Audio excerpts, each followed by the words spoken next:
चीन की Xiaomi company आज भारत में घर घर तक अपनी पहुंच बना चुकी है। भारत में यह कंपनी मोबाइल फोन बाजार के लगभग 30% हिस्से पर अपना कब्जा जमा चुकी है और आज की तारीख में यही कंपनी भारत में सबसे ज्यादा मोबाइल फोन बेचती है। हालांकि चीन की बाकी कंपनियों की तरह ही इस कंपनी के ऊपर भी अब यूजर के डेटा को चोरी करने के आरोप लगाए जा रहे हैं। फोर्ब्स में छपी हाल ही की एक रिपोर्ट के मुताबिक कुछ रिसर्चर्स ने यह दावा किया है कि Xiaomi ना सिर्फ मोबाइल में इंस्टॉल हुई कुछ ऐप्स का डेटा चीन के किसी सर्वर में भेजता है, बल्कि वेब ब्राउजर में ब्राउज किए जाने वाले URL से जुड़ी जानकारी को भी कहीं फोन से बाहर भेजा जाता है, फिर चाहे यूजर किसी भी मोड में ब्राउजर को इस्तेमाल कर रहा हो।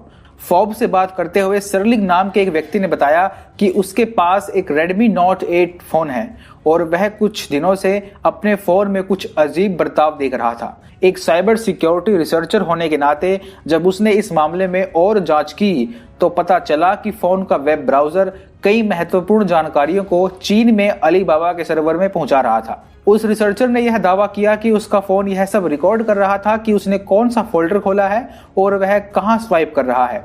इसके साथ ही मोबाइल की कई सेटिंग से जुड़ी जानकारी को भी मोबाइल स्टोर कर रहा था।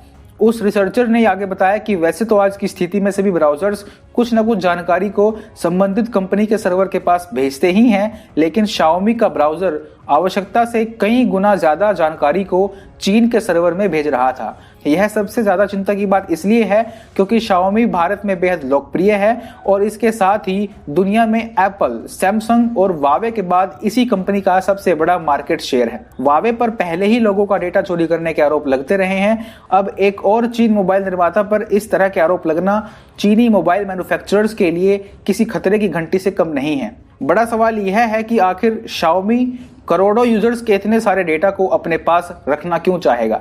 इसका जवाब यह है कि चीन बड़े पैमाने पर यूजर्स के रवैये को ट्रैक करने की योजना पर काम कर रहा है और इसके लिए उसने एक चीनी कंपनी सेंसर्स एनालिटिक्स के साथ करार भी किया है। सेंसर्स एनालिटिक्स के मुताबिक वह एक कंसल्टिंग सेवा प्रदान करने वाली कंपनी है और वह यूजर्स के बिहेवियर को ट्रैक करने में चीनी कंपनियों की सहायता करती है। अब सेंसर्स एनालिटिक्स कंपनी के पास इतनी बड़ी मात्रा में डेटा कहां से आता होगा, इसकी आप कल्पना ही कर सकते हैं।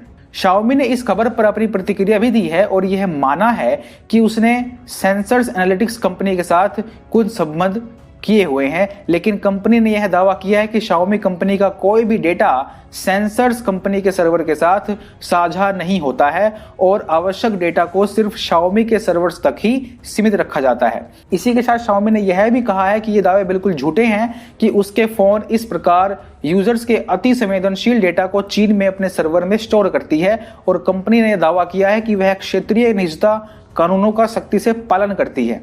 किसके दावे सही हैं और किसके दावे गलत, यह तो और ज्यादा बड़ी जांच के बाद ही पता चल पाएगा। लेकिन अभी इतना साफ है कि Xiaomi पर भी निजता के उल्लंघन करने के आरोप अब लगाए जा रहे हैं और इससे भारत के यूजर्स को सबसे अधिक परेशानी होनी चाहिए क्योंकि भारत के लोग ही इसे सबसे अधिक यूज भी करते हैं। भारत सरकार को भी इस मामले में दखलंदाजी कर इस कंपनी पर लगाए जा रहे आरोपों की जांच करनी चाहिए।